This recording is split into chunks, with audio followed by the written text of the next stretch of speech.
सरकार द्वारा सरकारी जगार घर कर बस्ती बासिंदा को उच्छेद निमंते जो निर्देशनामा प्रत्याहार करा जाऊ। द्वितीय है रासोल ग्राम पंचायतर प्रायतः समस्त ग्राम दीर्घ 40 वर्ष ऊर्ध्व लोके बसवास करी निजर जीविका निर्वाह करुछंती। विशेषतः ब्राह्मणीपाल बली पर्वत और रासोलर बहु जनसाधारण निजर जीविका निर्वाह पाई दुकान घर करी जीविका निर्वाह करिसंती। एमानकु उच्छेद कले 1000 ऊर्ध्व परिवार निजर जीविका हरइबे। तृतीय यह एक शिल्पांचल होइथिबारु यार पारिपार्श्विक अवस्थिति रे दीर्घ 40 वर्ष ऊर्ध्व समय धरी लोक माने निजर जीविका निर्वाह निमित्त स्थानीय शिल्पांचल रे श्रमिक भाव में कार्य करुछंती और निजर परिवार सह बासगृह निर्माण करी रहुछंती। एमानकु उच्छेद कले एमानकर परिवार बासहरा होई केउठारे रहिबे यह एक प्रश्नवाची।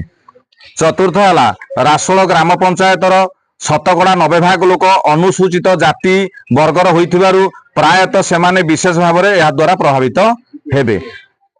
एवं यह सहित आउ गोटे अभियोग हेउछि आज आंभर सर्वसाधारण बैठक रे सर्वसम्मति क्रमे निष्पत्ति नेलु कि आंभ अंचलर स्थानीय टिपर और ट्रक एसोसिएशन राजनैतिक वाद विवाद मध्य संपृक्ति थिबारु स्थानीय अधिवासी माने अजथारे विभिन्न समस्यार सम्मुखीन हेउछंती। सर्वोपरि एठारे असामाजिक कार्यकलाप वृद्धि जोगु तथा अन्य ब्लॉक और जिलार राजनैतिक व्यक्ति माने व्यावसायिक दृष्टिभंगी नहीं आम अंचल में विशृंखला करुछंती। एणु निवेदन अभिप्राय कि जे आपण सरकारी स्तर में हस्तक्षेप करी ए एसोसिएशन एठारे बंद करने को सहमति देले निम्न स्वाक्षरकारी माने आपण प्रति चिरप्रकृत रहिबे।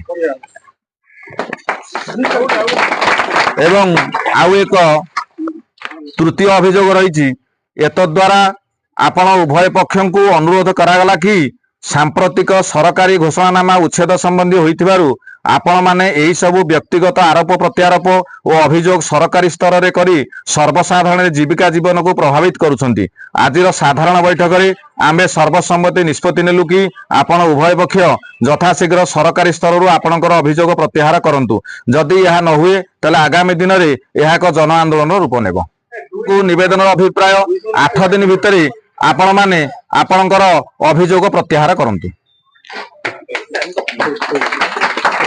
आरोप प्रत्यारोप करिसंती प्रथम पक्ष जो माने अभियोग करथिले से नाम पढुची प्रसन्न पल्लई, देवाशीष भूया, बापुनी नायक, रंजन कुमार प्रधान, एसके सालारुद्दीन ये प्रथम पक्ष कंप्लेन दबारे द्वितीय पक्ष है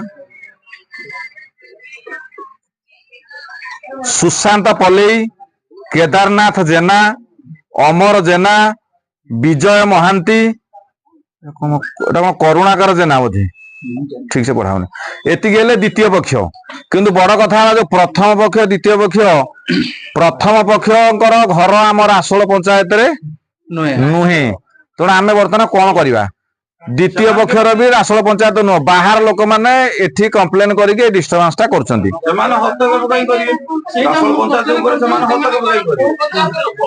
हाँ तेणु से जेहेतु पंचायत लोक नुहे आमे तो से बर्तमान केमी कौन आम अभियोग से भितर से बंद न कले कि कौन पदक्षेप न नेले आमे समस्त रासोल पंचायत लोक आसिक से दुईटी अनुष्ठान बंद कर।